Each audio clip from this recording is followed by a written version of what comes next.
Unless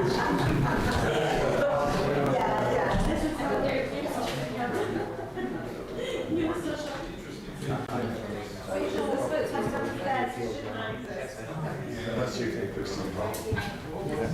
Well, just yes. So you want to go out, right?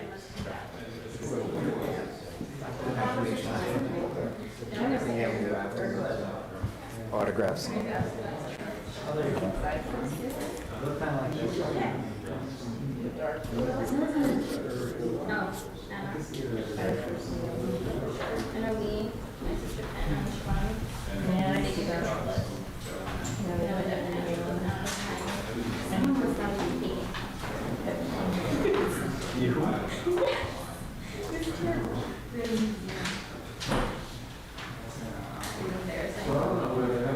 Good evening, everyone. Welcome. I am Phil Waller, if you don't know me already, and I'm very happy to welcome you here to Mercy Hall for a lecture. I'm very happy because we haven't been able to have lectures here for so long.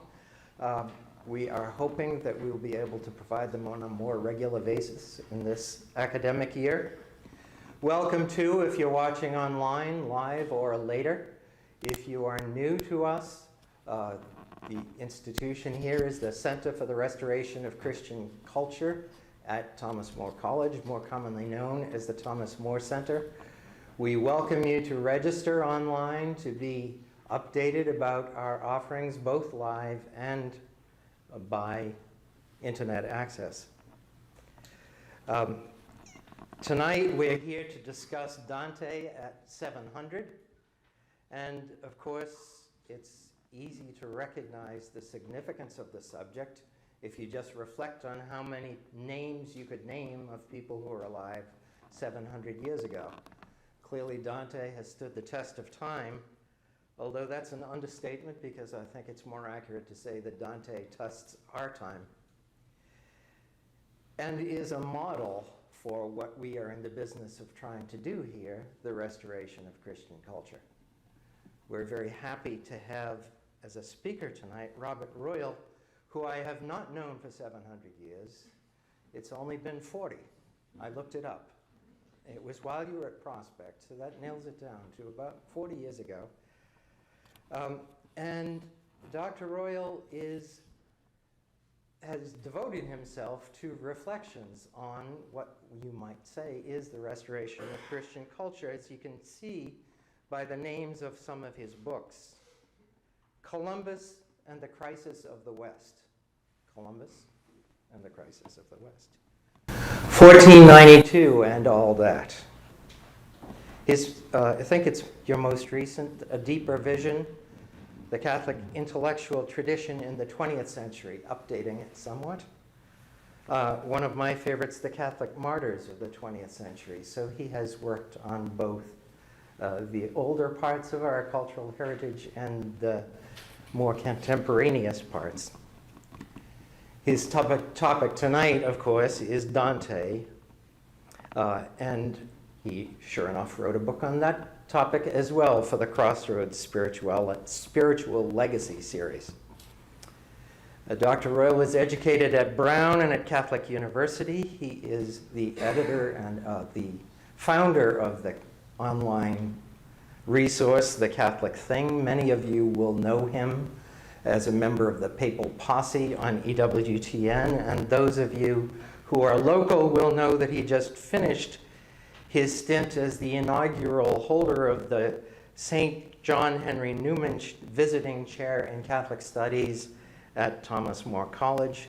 His topic tonight, Dante alive after 700 years. Dr. Royal.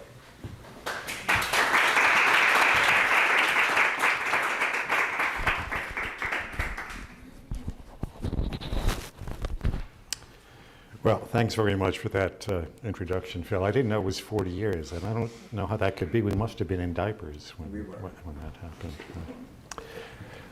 Look, it's a great pleasure for me to be here this evening with those of you who are brave enough in this time of plague to come out actually physically to a lecture. And I hope we're going to see that happening more and more in the very near future. The actual date of Dante's death is disputed. Some of the sources say it's the 13th, some of the sources say it's the 14th. I'm not going to try to decide whether it's today or tomorrow that this is actually the 700th anniversary, but sometime in the evening between September 13th and September 14th in 1321, Dante died. And another connection of ourselves with him is he died because of the plague, a plague. He'd been on a diplomatic mission for Ravenna to Venice, and of course, great port cities also import all kinds of diseases, and he picked something up there, went back to Ravenna, and died around this time.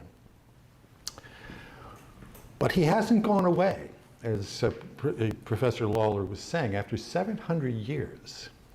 Anybody who's a writer knows that to say anything that people remember next week is a very difficult thing to do. And in 700 years, whole cultures, whole civilizations, nations rise and fall. And yet somehow Dante has probably survived more prominently than almost anybody from the 14th century. He's certainly one of the greatest poets in the world, and in my estimation, the greatest of the Christian poets. Now, the greatness of poetry and poets lies in several different things, of course. The beauty and the originality of the language that a poet will use, the range of imagination that he displays, his insight into human life and the world, and ultimately, I think, a kind of sympathy that we sense with human existence, and frankly, wisdom in the highest poets.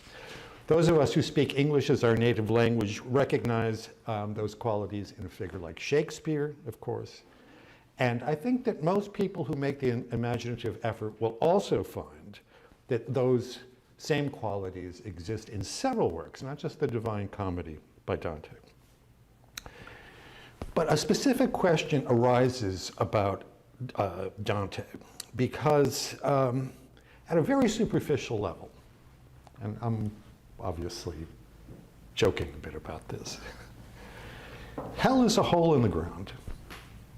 Purgatory is a mountain on a small island in what we would now call the South Pacific. And paradise is based on a Ptolemaic astronomy that's been close to half a millennium out of date. And it's not just the case that these physical elements are distant from us in the modern world.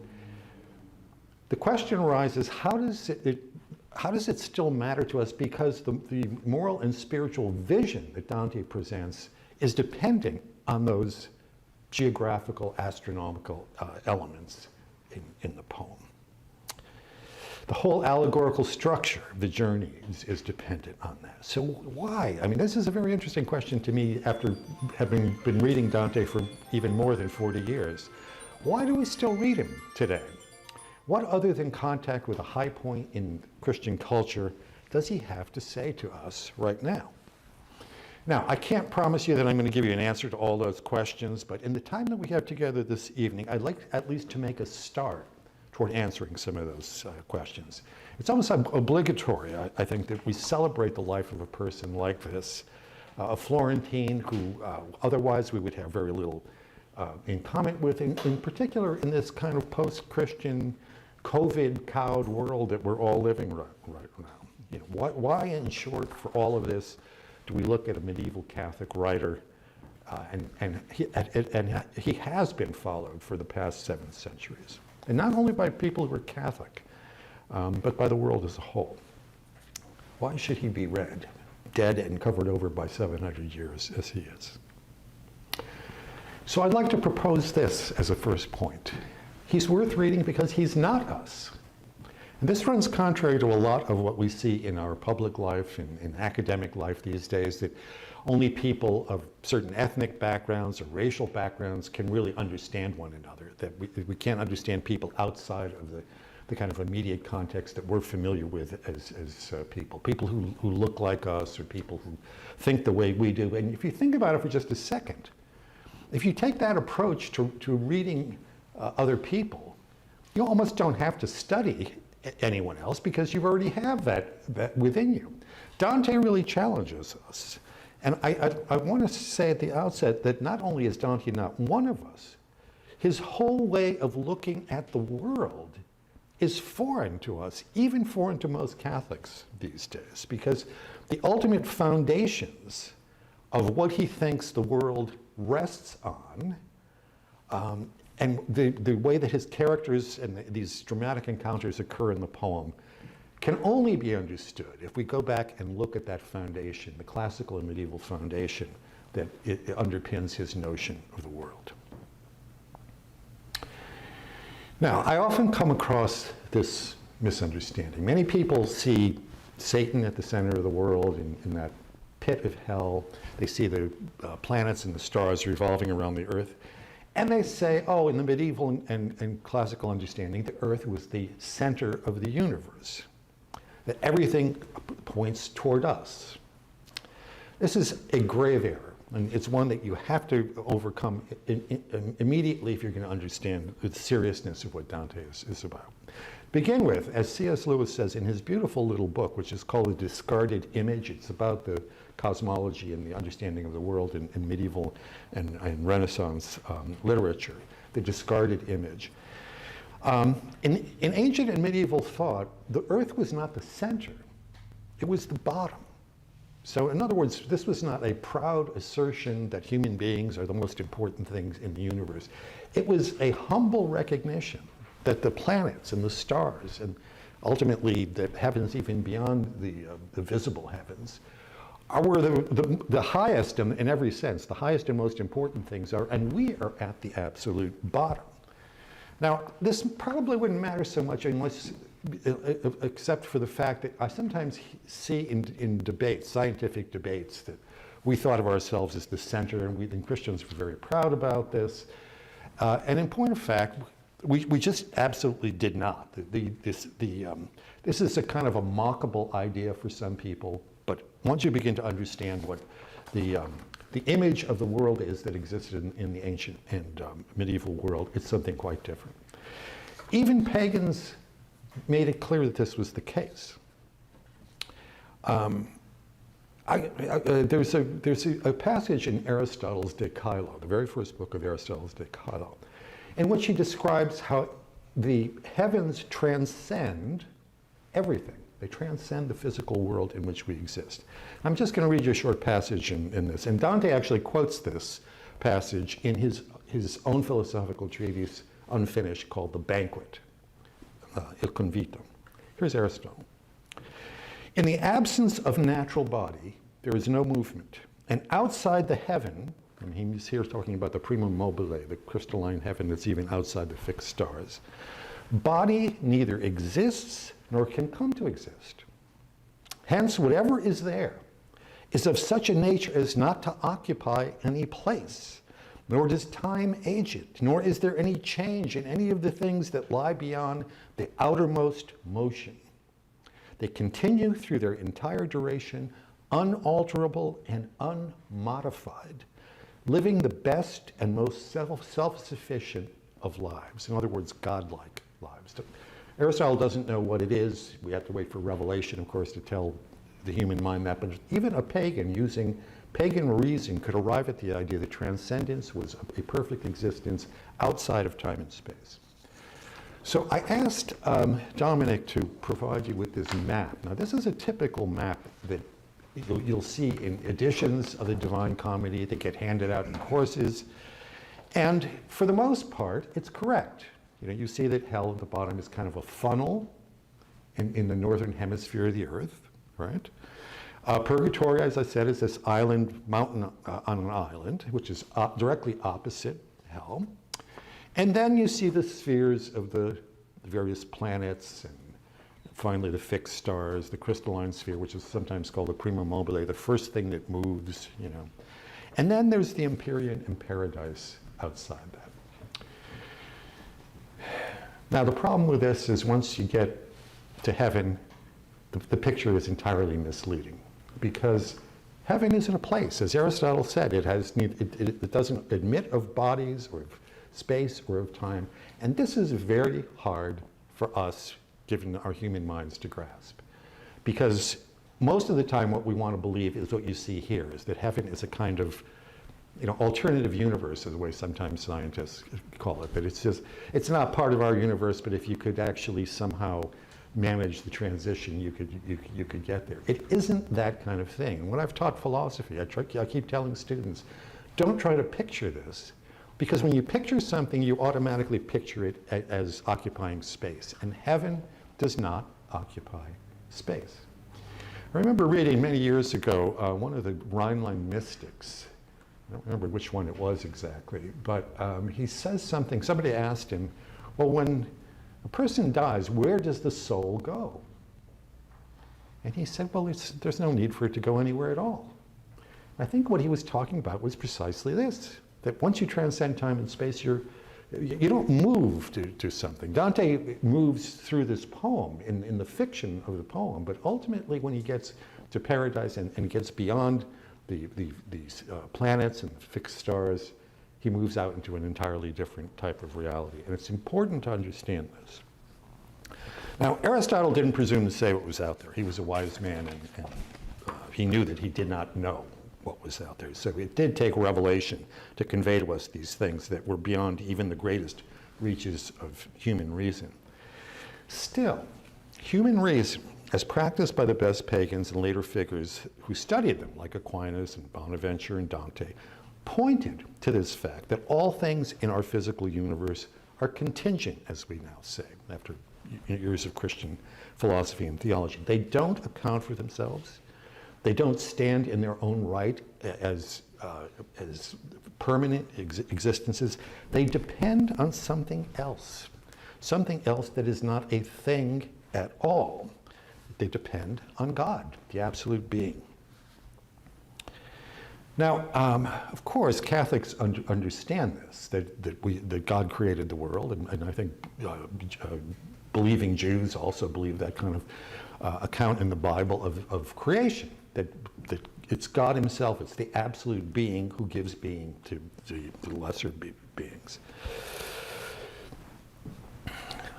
But once we understand this, we have to understand that our world is not even the way it's presented in the other parts of this map. That I sometimes compare it, sometimes modern cosmologists talk about the world as a hologram, that it's a projection from another reality.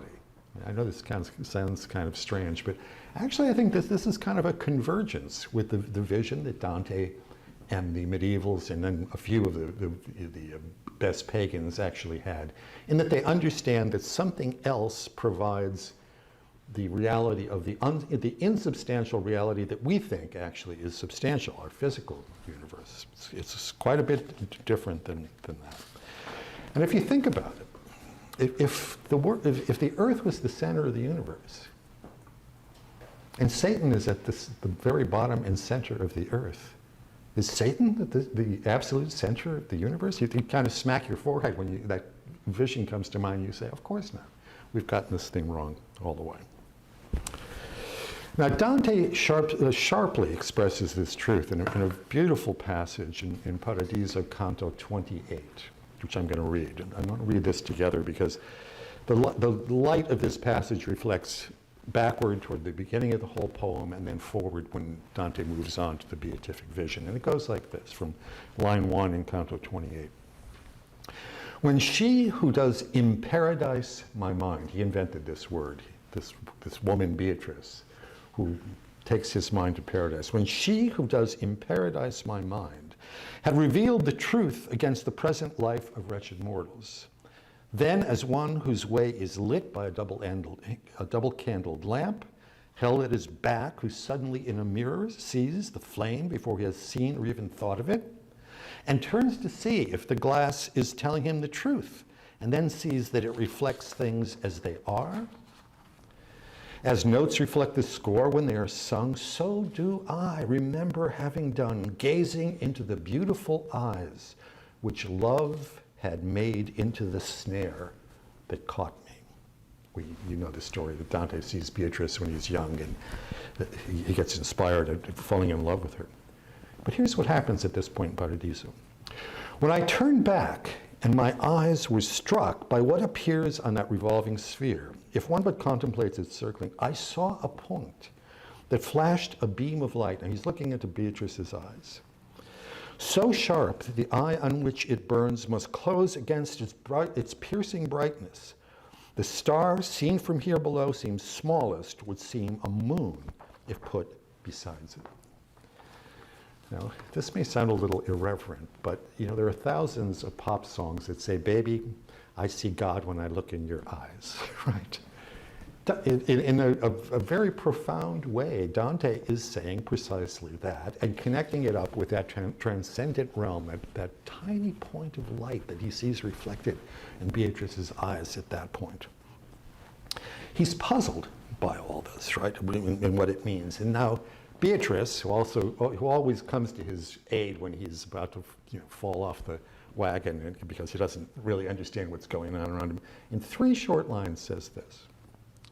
This is reading at line 40 in Canto 28. "My lady, who saw me in grave doubt, yet eager to know and comprehend, said, 'From that point depend the heavens and all nature.'"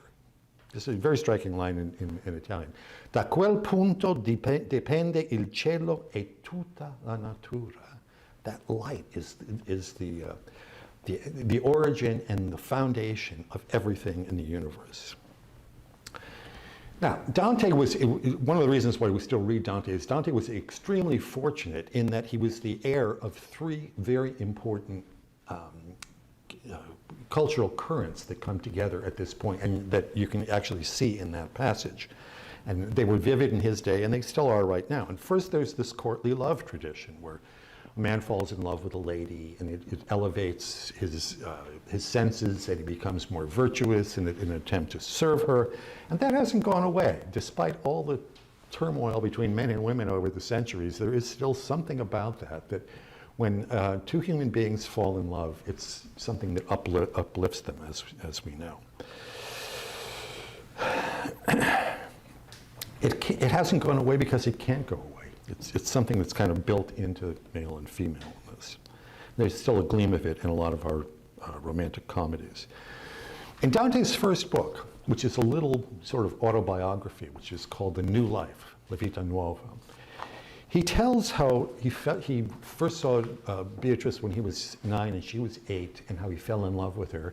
And then there's the whole story. She dies young, and he's lamenting that she's dead, and these women from Florence tell him he should rejoice that he knew her and that she inspired him.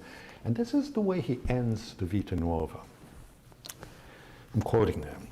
"After I wrote this sonnet," he's just finished a poem, "there came to me a miraculous vision in which I saw things that made me resolve to say no more about this blessed one until I would be capable of writing about her in a nobler way. To achieve this, I am striving as hard as I can, and this she truly knows." Now, she's dead, so he's assuming she's intuits this. "Accordingly, if it be the pleasure of him through whom all things live, that my life continue for a few more years, I hope to write of her that which has never been written of any woman." Ladies in the audience, if that doesn't move you, I can't help you. And then he concludes this way. "And then may it please the one who is Lord of graciousness that my soul ascend to behold the glory of its lady, that is, of the blessed Beatrice, who in glory contemplates the countenance of the one qui est per omnia saecula benedictus." Now, scholars debate whether this was actually the kind of vision that gave birth to the Divine Comedy. Scholars debate everything. Of course, they disagree about everything. But it seems to me that we have to recognize that this is that seed. This is something that came to him at that point when he was still a young man that would turn later into the Divine Comedy. Now, as you can also see right here, other than love poetry, there's something of a larger perspective that Dante brings even to this context. And the second large current, you remember I said there are 3 large currents. There's the romantic, the chivalric romance. The second large current he inherited, of course, is the high medieval scholastic flowering philosophy and theology. And Dante worked hard. Remember, he just said in this passage that he's laboring all he can to be able to write of her what has never been written of any woman. He labored so hard at this. He says that his vision became blurred. Undergraduate students can understand this at Thomas More College, of course, right? And that after 30 months of studying, he would go out and stars would look blurry to him. So he prayed to St. Lucy. You may remember that St. Lucy is an early martyr who had her eyes plucked out by a Roman persecutor. So she's the patron saint of human vision. So he prayed to her, and after he rested his eyes a while, he said that he could actually see the stars the way he could earlier.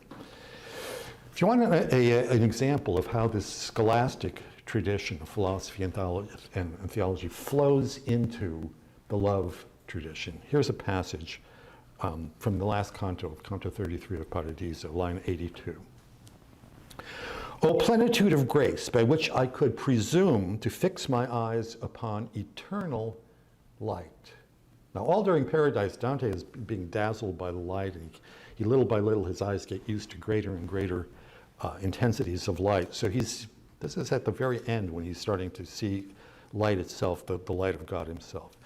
So I fixed my eyes upon eternal light until my sight was spent on it. He almost becomes blind as a result. In its depth, I saw contained by love into a single volume bound, the pages scattered through the universe, substances, accidents, and the interplay between them, as though they were conflated in such ways that what I tell is but a simple light. Now, if you've studied scholastic philosophy or Aristotle's substances and accidents, these are technical terms in philosophy, and Dante is actually able to take those terms and use them without being awkward in poetry. I have a friend who's long dead now, who was a great Shakespeare scholar, and when I finally encouraged him to read Dante, he said, it's really great stuff. I thought it was just rhymed Thomas Aquinas. Well, it isn't exactly that, but it's amazing how much philosophy and theology Dante is able to embody in his poetry, as in that passage. Right?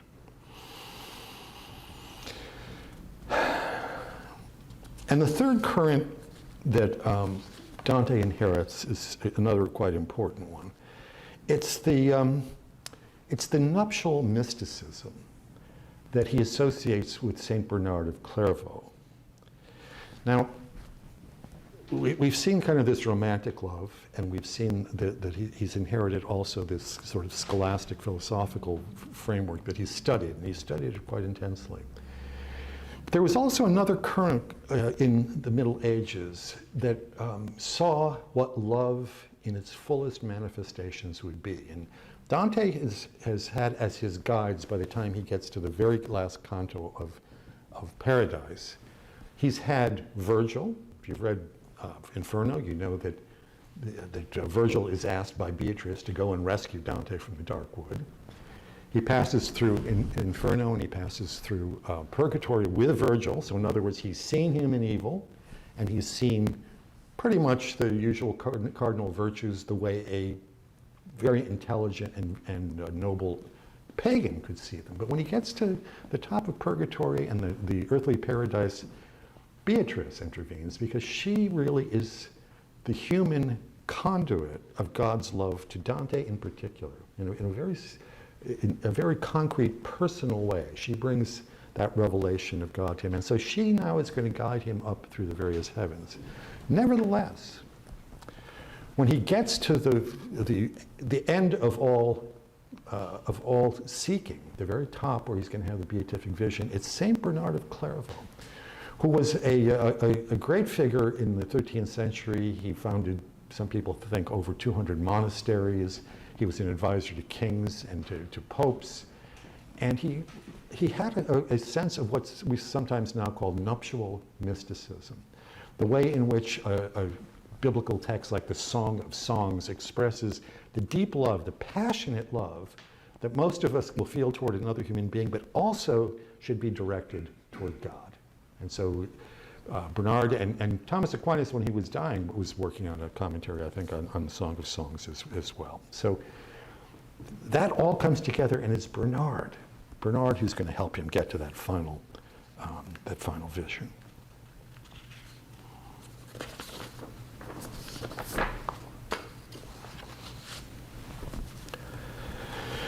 Given that these three important currents that exist in Dante, I think that this is where we can begin to see why it's almost obligatory for us to go back and read him, because we've lost virtually all of it. Not Thomas More College or Thomas More College students, but if we're going to understand that simple light that's full of love in the fullest sense, it's going to take us making a similar effort to his in the way that we are able to appreciate what God is in himself and the way that divine grace comes down to us. And I think the Christian difference here, and you see it because of Beatrice, the Christian difference is this is not a Buddhist or Hindu contemplation. This is not one of the Neo-Platonists who's following Plato and looking for a divine inspiration. This is personalism. This is God who is a person operating through persons, and most of what you see in the drama of the Divine Comedy is interaction between persons or among persons. Very important part of the Christian difference with the ancient world.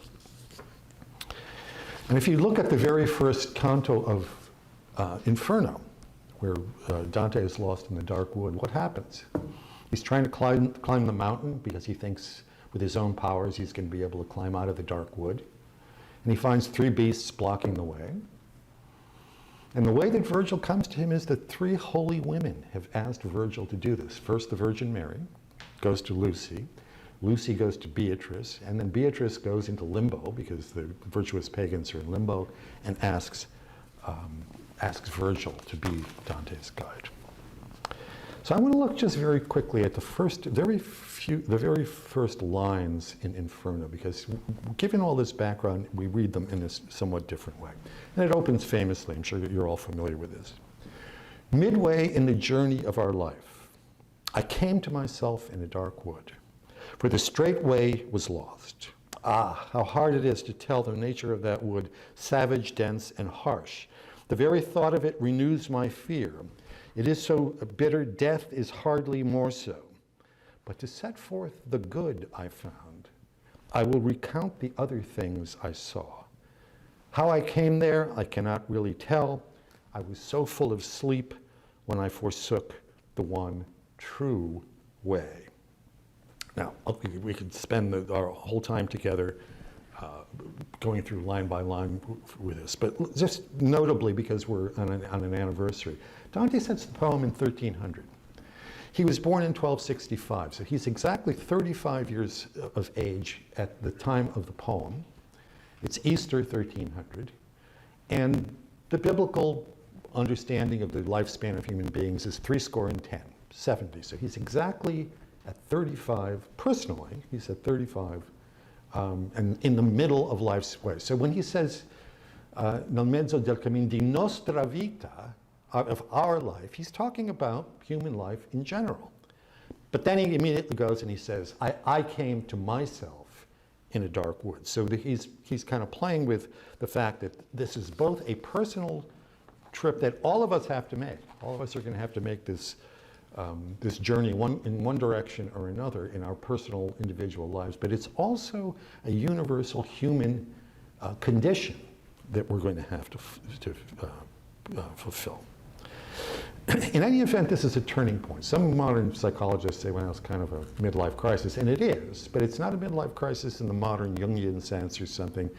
There's a tradition of understanding in Thomism about the exitus, the exit of beings from God, and the regitus, the return to God. So at this point, where Dante is in the middle of his life, this is where he makes the turn from, we have to assume, in some sinful or lost state, turning back to the light that gave him existence in the first place. He also tells us that he came to himself, and the translations often say something like that. In the Italian, what he actually says is, mi ritrovai, I refound myself, which is a little bit different in modern Italian and probably was in Dante's day. But coming to yourself is a difficult and shattering process. To really come to yourself and to see who you are when you're lost the way he is in that dark wood is something quite amazing. And some of the scholars have actually noted that the dark wood may have some relationship to Aristotle's idea of hule. Hule meant wood in ancient Greek, but it also kind of meant prime matter that was formed by God into the various things that we see around us. So that dark wood may have some suggestion of materialism, at least in the medieval, if not the modern sense. It's Dante's sheer genius. This is one of the reasons why we read this poem and read it over and over. I don't know how many times I've actually read the Divine Comedy, too many to remember even at this point. But it's his genius that he's able to pack all these meanings into just a few lines. And they can be very simple lines. Sometimes the poetry is just a beautiful description and kind of an uplifting spiritual experience. But sometimes it's just very simple, direct words, lost, found, true way, things that we all recognize in our own lives. And he says right here that he's going to write about these hard things because of the other things that he finds there, the important things that are good for all of us. Now, despite the Thomistic and Aristotelian elements that I've already mentioned that are in the Divine Comedy, here's just one other way that I'd like to suggest you try to read the Divine Comedy if you're going through it. And I would suggest that you remember this as the sort of Augustinian element in Dante. Augustine says famously in the Confessions, "Pondus meum amor meus," my love is my weight. And if I love base and earthly things, the weight carries me down, and that's what happens to the people who end up in hell. If I'm loving virtue and seeking to grow in virtue, you begin to rise up through the terraces of purgatory. And as Beatrice tells Dante when they finally enter paradise, since he's now, at least in the fiction of the poem for the time being, he's been purged of his sins and he's seen evil and he can recognize it now, it would be unnatural if he didn't rise up to God. That was initially how we ought to have lived our lives. But to say that our love, my love is my weight, means that loves have to be ordered, because there are disordered loves in hell, right? There are partly disordered loves in purgatory that need to be untwisted in a way. And disordered loves aren't just disordered. I mean, if I'm a piano player, I love music. If I let my piano playing take over my life and I don't take care of my business and my family or whatever it might be, it's not only disordered, it's wrong. It's moral wrongness. So reordering ourselves and understanding that sort of Augustinian element that exists in Dante is, I think, very helpful to kind of keep yourself oriented when you're reading Dante. Let me just give you a couple examples of what this is like. Everybody knows, who's read Dante, the episode of Paolo and Francesca, the two adulterous lovers. They're in Canto 5 of Inferno. And adultery is wrong. It was wrong in the greatest of pagan understandings. It's something we hear from Jesus himself. But Francesca, who is a very courtly woman, begins to explain to Dante how this happened. I won't bore you with that part of it, but just listen to the poetry of how she begins to talk to Dante. This kind of special pleading. She's talking to Dante here. "O living creature, gracious and kind, that cometh through the somber air to visit us, who stained the world with blood. If the King of the universe were our friend, we would pray that he might give you peace, since you show pity for our grievous plight." And he does. He recognizes maybe that this was what some of his earlier love poetry was about. But it's easy to miss the irony in that line, "if the King of the universe were our friend." This is kind of saying, God's doing us wrong. We loved one another, and why did he have to mess up? It's kind of as if he's some other courtier who actually is jealous of them or has some other idea of what they ought to be doing. He's the King of the universe. Even she has admitted he's the King of the universe, and he is their friend, except that they chose not to follow what he told them they ought to do to live their lives properly. And then she continues, and this is very striking. "Love, quick to kindle in the gentle heart, seize this man with the fair form taken from me. The way of it afflicts me still. She's pointing to Apollo. Love, which absolves no one from beloved from loving, seized me so strongly with his charm that, as you see, it has not left me yet. Love brought us to one death. Caina waits for him who quenched our lives. That's her husband who kills both of them because he catches them adulterous. And Caina is in the depths of hell. This is one of these examples of loves that are disordered and then actually become wrong. That what she's talking about is not true. That a person who feels love from another person has to love in return.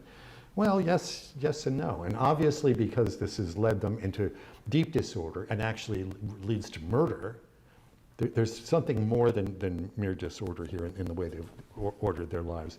And this points to the fact that we have to order loves. Loves can conflict with one another. And ultimately, what Dante is telling us is that the order of loves is what keeps these awful things that happen. He even uses this understanding of love to describe what his poetry is. Now, this is very striking, and I'm kind of jumping now from Inferno to Purgatory. When he's in Canto 24 of Purgatory, he meets a poet that he knew in life named Buonaggiunta da Lucca. Buonaggiunta was himself a relatively prominent poet, but not as great a poet even as the young Dante was. The young Dante, who is very, very gifted in many things. He had been elected to the highest political office in Florence before he was 35, and he'd done all sorts of other things. But he meets Buonaggiunta, and he says, Buonaggiunta recognizes that it's Dante, and he says, I'm quoting at line 49, "But tell me, if I see before me the one who brought forth those new rhymes begun with ladies that have understanding of love." It's one of Dante's early canzoni, one of his songs that have been set to music. Ladies that have an understanding of love. He addresses them and he wants them to explain some things to him, right? But Buonaggiunta wants to know, he says, are you that guy? But he says, I want to know what made you different from the rest of us. And this is what Dante says. I am one who, when love inspires me, take note. And as he dictates deep within me, I set it forth. Now, the Italian is much more condensed than that. Once you read it, you never forget it. He says, Io mi son uno. He says, I am one. Che quando amor mi ispira, when love kind of breathes inside of me, noto, I take note of it. E in quel modo che dita dentro vo significando. And in the same way that it dictates to me, and I think dictates both in the sense of words and in the sense of ordering me, and directing me in a certain direction. It's a very stark and very powerful thing, and it explains to us the poetic difference of Dante. And Buonaggiunta says, brother, now I see, how it was that you started the dolce stil nuovo, the sweet new style that was a whole different kind of movement in Italian poetry at the time. Now, let me just turn to something else. Given the many, many spiritual insights that exist, and the horrors that exist in hell, and the way that souls have to find their way out of purgatory, and the brilliance of heaven that blinds Dante at many points, some people sometimes complain that there's no comedy in the comedy, that there's no humor. Where's that waggishness that you see in Shakespeare or in some other poets? Is Dante just kind of this serious dude that all he can do is kind of scholastic poetry? I myself would say that there are all sorts of ironic and humorous touches if you read him carefully and don't assume that that's the case. It's true there are very few belly laughs in Dante, but there's some very sharp humor in a sort of Florentine, witty way that exists. But I am going to tell you the one episode that is a belly laugh. I hope you laugh when I tell you. This takes place way down in hell, in the Malabolgia, the 10 circles where fraud is being punished. And Dante meets Guido da Montefeltro. Now, the American mafia didn't exist the time Dante was writing. But if you want to think of the American Guidos in New York who were running the mob, Guido da Montefeltro is the origin of that type of Guido, because he's a Machiavellian before Machiavelli. And what he does is he specializes in using treachery to win battles and to invade cities. Okay? Guido da Montefeltro. So he gets near the end of his life, and he realizes, I shouldn't do that sort of thing anymore. And he goes into a Franciscan monastery. He's praying, trying to make up for the sins of his earlier life. And Boniface VIII, the Pope who was partly responsible for Dante being exiled from Florence, needs Guido's help one more time, because the Colonna family, a famous Roman family, has decamped to Palestrina, which is a small town just to the south of Rome. Palestrina is where the musician Palestrina was born a couple centuries later. And Boniface can't seem to dislodge them from this place, and he needs the town, and he needs help to figure out how to do this. And Guido says, no, I don't want to do that. And the Pope says, look, you can do it. I'm the Pope. I'll forgive you ahead of time. Guido says, wait a minute. Can you do that? He says, yeah, I got the keys to the kingdom. If you do this favor for me, I'll absolve you. So Guido says, okay. He says, here's what you should do. Promise them that they'll have amnesty if they open the city to you, because it's under siege. And then when you take over, forget about the amnesty, and you can do whatever you want with them. Boniface says, thanks. So he does it. They take over Palestrina. Guido goes back to the monastery and begins praying again. But it doesn't end there.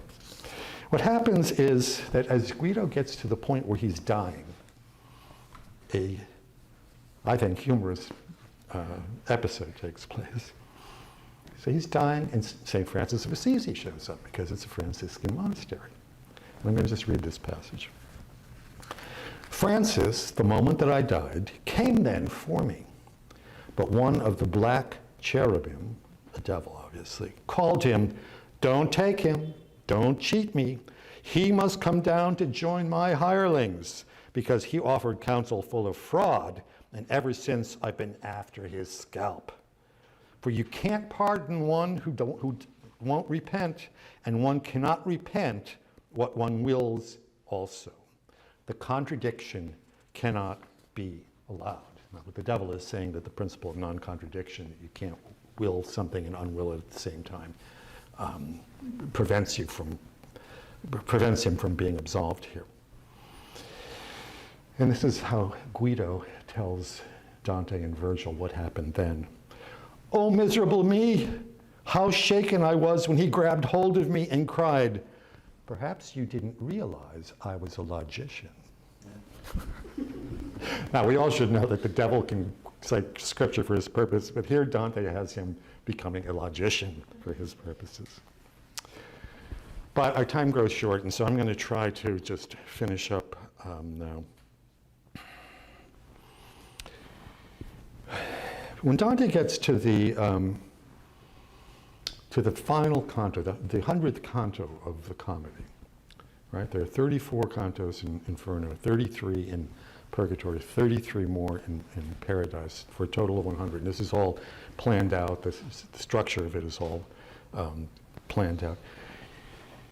That canto opens with a prayer by Bernard of Clairvaux to the Virgin Mary.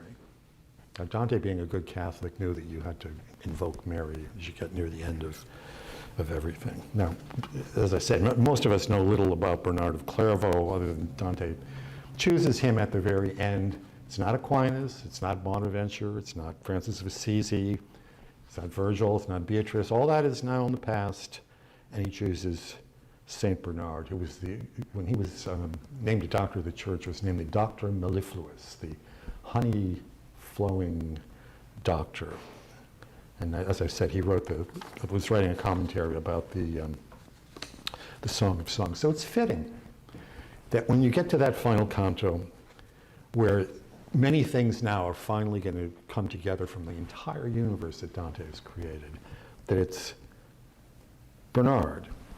And he begins by citing opposites that he's going to invoke so that they kind of, even though they are opposites in some intermediate sense, they are going to become kind of unified ultimately. And it goes like this. I think the translation I pulled out is by Dana Gioia, who's a great Catholic poet living right now in the United States. He's the poet laureate of California, actually. It goes like this. Virgin Mother, daughter of your Son, more humble and more high than other creatures, the constant goal of the eternal plan. You are the one who so raised human nature that your Creator did not hesitate to be created in your mortal flesh. And in your womb was gathered all the love, the warmth of which fills our eternal peace and nourishes this flower as it grows. There's the rows of the saints in the final heaven. For us in heaven, you are the bright sun of charity at noon, and in the living, you are the running fountain of their faith. To the living, you are the running fountain of their faith. Lady, you are so powerful and great that he who would seek grace and not seek you is one who would try to fly without wings. Your blessings do not fall only on those who ask for them, but many times they come freely to those who do not know their need. In you is mercy, in you is pity, in you is majesty. In you is gathered all the good of all created things. That's already quite a lot. And then Bernard's kind of sums up the entire Divine Comedy in a few lines. I'm going to read again, line 22 in that canto. This man, who from within the deepest pit of the universe, the deepest pit the universe contains, up to these heights has seen the disembodied spirits one by one, now begs you by your grace to grant such power that by lifting up his eyes he may rise higher toward his ultimate salvation. And I, and this is Bernard speaking still, and I who never burned for my own seeing more than now I burn for his, offer all my prayers, and pray that they may not fall short, so that your prayers disperse on his behalf all clouds of his mortality, and let the highest beauty he be displayed to him. This too, my queen, I ask of you, who can achieve whatever you desire, that you help him preserve after such vision the purity of his affections. Great passages. Dante is going to have a long time to live, and he knows he's going back to the earth. He's actually said at a couple points in the poem that there are certain terraces that he's going to have to spend special time on, notably the one on Pride and the one on Lust. Dante is not exactly the humblest of poets, although by the end I think he is. And now he comes back to this idea of seeing. And the poetry itself has to rise to a higher pitch here. And at the same time, it has to speak about this to people who have not yet had the experience. He says it's impossible to write the nature of paradise in human speech, because it transcends everything that's human. So this is what he writes. I'm reading at line 55 now, because he does get some inspiration. From that time on, my power of sight exceeded that of speech, which fails at such a vision as memory fails at such abundance. Just as the dreamer, after he awakens, still stirred by feelings that the dream evoked, cannot bring the rest of it to mind. Such am I, my vision almost faded from my mind, while in my heart there still endures the sweetness that was born of it. Thus the sun unseals an imprint in the snow. Thus the Sibyl's oracles on weightless leaves, lifted by the wind, were swept away. O light exalted beyond mortal thought, grant that in memory I see again but one small part of how you then appeared. And grant my tongue sufficient power that it may leave behind a single spark of glory for the people yet to come. I think people continue to read Dante not only for this greatness of his imagination and his overall conception, but also I think because we sense that he wanted to help us with this poem. He says explicitly to his patron, Can Grande de la Scala, that the poem is anagogical. He wants to teach people how by the choices that they make, they will either merit hell or they will ultimately merit heaven. And he wants to inspire people with the, however powerful his poetry can be. You see here that he's kind of pulling in two directions. On the one hand, he knows that you can't say these things in words, and yet he prays that he's going to be able to say something to people yet to come, meaning us. And I think that's why many have loved him over the centuries. I'm just going to read a couple more passages because we're right at the very end now. He goes on using this medieval philosophical language that we talked about earlier, and now it's understandable in the full context. I'm going to repeat part of it, but hear it in this context. This starts at line 82. O plenitude of grace, by which I could presume to fix my eyes upon eternal light until my sight was spent on it. In its depth I saw contained by love into a single volume bound, this kind of the volume is the Divine Comedy, a single volume, the pages scattered through the universe, substance, accidents, and the interplay between them, as though they were conflated in such ways that what I tell is but a simple light. I believe I understood the universal form of this desire because I feel my joy expand, rejoicing as I speak of it. But there's still more. Now he sees three circles of different colors, like a rainbow. It's the Holy Trinity, obviously, right? And somehow he sees that the human form is attached, the incarnate Christ is attached to this spiritual Trinity. Even here in heaven, how that can be, he doesn't understand. He looks at it, and he says that it's like an insoluble geometric problem, like the value of pi. You know, there's pi is an irrational number. The supercomputers have been working on this for years, whether there actually is an actual number that shows you the relationship of the radius of a circle to the circumference, and it just keeps going on, and no one has been able to find the true value of pi, and yet it must be something because it actually exists in geometry, right? So here's what he says. He's going to invoke that impossibility of understanding something like the value of pi. Reading now at line 129. He's looking at the three circles and the form of Christ. Once my eyes had gazed on it a while, seemed within itself and in its very color to be painted with our likeness, so that my sight was all absorbed in it. Like the geometer, who fully applies himself to square the circle, that's finding the value of pi, and for all his thought cannot discover the principle he lacks, such was I at that strange new sight. I just tried to see how the image fit the circle and how it found its where in it. It obviously doesn't find a where because there is no where. But my wings had not sufficed for that. Had not my mind been struck by a bolt of lightning that granted what I asked. Here my exalted vision lost its power, but now my will and my desire, like wheels revolving with an even motion, were turning with the love that moves the sun and all the stars.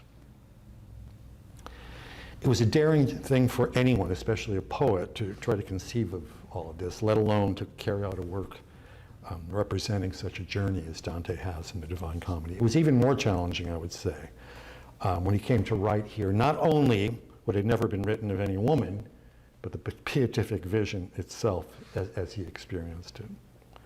The ultimate point of this experience, it couples together sinners, penitents, saints who made up the story along the way, and I think it raises a poetic bar that, at least for me as a reader, has never been approached, let alone equaled by anyone. And I'll leave you with the thought that it's because of that, the way that he reaches not only into artistic heights, but spiritual transcendence, true spiritual transcendence, that Dante Alighieri, Florentine by birth, not morality, as he often said, is alive and read even among us today.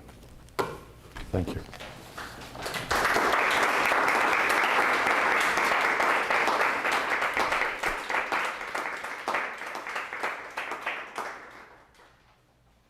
So was that clear? Any comments or questions?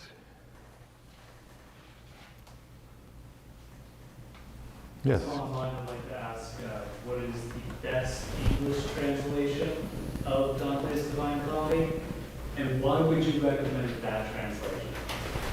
Okay, did everybody hear that? What is the best English translation of Dante's Divine Comedy, and why do I recommend it? I have a very simple answer to this. The best English translation is the one that you will make yourself after you learn Italian, and learn Italian well to read Dante in the original. But that aside, there are a lot of very good ones. I like the Hollander, Robert Hollander, who just died this year, and his wife Jean, who were friends of mine at Princeton, did a marvelous job translating, and their notes are really, they synthesize all kinds of Dante scholarship. It's really, those volumes are very good. Anthony Esselin, who has taught here at Thomas More College, is very good as well. And his translation was done for the Western Civilization program at Providence College. So it's more oriented toward sort of an undergraduate level, whereas the Hollander's translation is really, I would describe it as more advanced. But there are other very good translations. Dorothy Sayers, the British mystery writer and all-around genius, did about 2/3 of the Divine Comedy and died as she was working on Paradise. So Barbara Reynolds, who was a professor of Italian at Oxford, had to finish that for her. But it's quite good, I think. And there are lots of others. Mark Musa is very good, I think. I don't know who else. John Ciardi was the one that I first read many years ago, and it's simple, but it's accessible if that's what you want. So, it depends who you are. There's no easy way to read Dante, and depending on how much help you feel that you need, you may want something in the middle or something of a higher level. But I would just start anywhere, and you just have to stay at it, and you've got to reread it. You'll never just read this once. If you read Dante once, you'll inevitably, however good you are as a reader of poetry or however much philosophy and theology you've studied, there's going to be much more to get out of him. That's a good question, though. Yeah. Lila, yeah. So speaking of language, can you talk a little bit about Dante as a vernacular writer in his time and what that means for culture? Yeah. That actually is a good point too. Yeah, the intellectual class in Dante's day, of course, communicated in Latin. That was the language that all different countries could understand, and so he made a deliberate choice, and it's kind of a radical choice that he was going to write in the Italian vernacular, and he kind of creates a high Italian vernacular that didn't exist at the time. He combines a lot of elements from different Italian dialects, which still, there are a lot of Italian dialects that still exist even today, although television has kind of flattened out some of the differences around Italy. And he wanted to do that because he said, I want to make available the bread of angels, even to women and children who don't have a chance to study, or others who don't have a chance to study Latin or become great scholars. And so he's trying to convey something to people in general, which is, for me, another testimony for why we read him. We know that he has that desire to kind of reach out to as many people as he can possibly reach through using the vernacular. He actually wrote a work called De Vulgare Eloquentia, which is about the common tongue. And if you start to read that, it's very odd because he's actually talking about poets from southern France, some of the great troubadours that he inherits some elements from, and he wants to show how you can kind of purify the Italian language and make it into a noble language that can compete and express things the way that Latin is able to in ancient times and also in the Middle Ages. But it's a deliberate choice, and it's one that has consequences. And the comedy was originally just called the Commedia, the comedy. And it became the Divina Commedia by popular acclaim. It's almost like popular acclaim of the saint. It's because the Italians just read this and they thought it was marvelous. Yeah. Well, I have more of a general question. I was thinking about the Dante's work, the Divine Comedy as a whole, and how it could compare to, in the poetry way, but also like a meaning of Milton's Paradise Lost, where one is like the regaining of paradise, whereas one speaks about the loss of paradise. Sorry. And I was wondering what she thought about the poetry styles and also that concept. Yeah, that's a good point. Well, they're very different types of poems. Dante clearly is inventing something that no one has ever done before. And you see that in how careful he is with the structuring of the number of cantos. I sometimes go over with students and I explain to them, if you look for lines that are divisible, the number of the line is divisible by 3, you often find something very significant, that he does there. And he has a very different view of Christianity than Milton has, because if you read Milton's Paradise Lost, it's like Homer, right? I mean, there are these battles between angels and devils and the self-assertion of individual figures in Milton, sort of like the warriors in Homer. But Dante is very different. When Dante and Virgil get stuck in Inferno 10, they want to enter the city of Dis.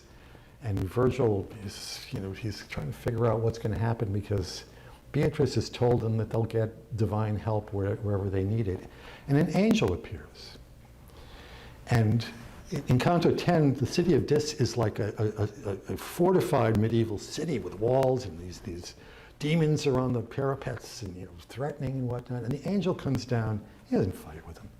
He kind of comes down, and Dante kind of says, he's kind of annoyed that he even had to come down and do this. He opens the gates to the city, and then he returns to heaven as if his mind was really on something else, he says. So there's really a great difference. Now, that said, Milton is a great poet, and somebody in a course I've been teaching asked, why is it that people like evil better than they like paradise? And it's because paradise is hard. We're not familiar with paradise. We're kind of familiar with all sorts of evils and the attempt, even in our own lives, to overcome evils. But saintliness and paradise and the lights of love, a lot of that is quite beyond us. And even Milton, when he turned to Paradise Regained, didn't quite bring it off.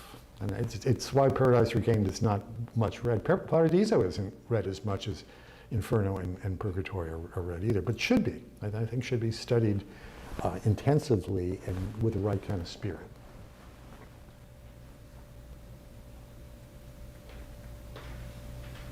Sure. The world of the Divina Commedia is, of course, an analogy that Dante walks through in order to help us understand, but analogy is one of the principal tools of Thomas Aquinas' philosophy, without which we're basically lost to even talk about divinity. So my question, nowadays we hear about how people lose their ability to even understand or trust in the presence of the Eucharist, and I think in order to read Dante today, you need to somehow bring out this analogical understanding, or perhaps you can gain it by reading Dante. So I just thought I'd ask, to what extent, how important is analogy today, and how Dante could perhaps help us with some of our modern troubles. Yeah. Well, as I tried to suggest in the first half of this paper, if you don't take the understanding of what the world is from God, if you start with the idea that somehow the earth is the center of things, or that the physical universe is the center of things, you actually don't get what Dante is saying, that it's all projected back from this transcendence, which is not the way it's pictured here. That's what you're talking about with this sort of analogical imagination that you have to have. I've been trying to convince students who are reading Paradiso with me right now that it's important to understand the terms univocal, where a term is universally the same in different contexts. Equivocal, where it's used differently in different contexts. And then Analogies are extremely important because, as Dante says in Paradise, the scripture speaks about the hands and feet of God and his anger and this and that. We know that that's not literally true, and it's not even equivocally true. God doesn't have different types of hands and feet that we have. So I try to emphasize that you kind of have to understand the levels of reality. I mentioned this idea of the Earth being a hologram, or the universe being a kind of a hologram. And it's curious to me that modern astrophysicists talk in these terms, that they kind of get this sense that, the universe is vast and as complicated as it is, it seems to not be its own explanation. It seems to have something else that we can't talk about it using normal language, but we can kind of point toward it. And I think Thomas says that quite a bit as well. So it's a point that you could spend a lot of time trying to parse out in various places in Dante. Yes? So in the beginning, you were talking about how in medieval times the Earth wasn't thought to be the center of the universe, it was the bottom. Where did that concept of the Earth being the center come from then? Well, that I don't know. There's a lot of slander about the Middle Ages, that as if it was dumb and didn't value science. I mean, they didn't have the science that we had, but they tried with the instruments that they had and the observations that they could make. At the beginning of Paradise, Beatrice tells Dante that he needs to carry out an experiment to understand how light operates. She says to him, experiments are the means by which you learn things. Well, who knew that the medievals actually believed in scientific experiments? It's like the slander that the Middle Ages were particularly violent. Well, of course they were, because human history is always violent. But in the 20th century, something like 170 million people were killed outside of warfare. Violence is part of human existence. So I don't know exactly when that came in, but I have a feeling it probably. The Protestant Reformation looked askance at sort of the high Middle Ages, even as they studied Aquinas to a certain extent and some other figures. I think by the time you get to the Enlightenment, they kind of just assume that this is all barbarism back in the Middle Ages. And so they must have gotten everything wrong, including the idea that the Earth is somehow the center of the universe. But it'd be good. There's a paper topic for you to write on.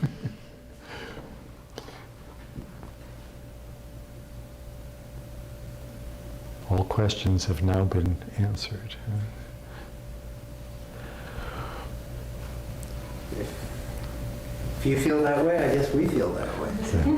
Thank you. Thank you very much.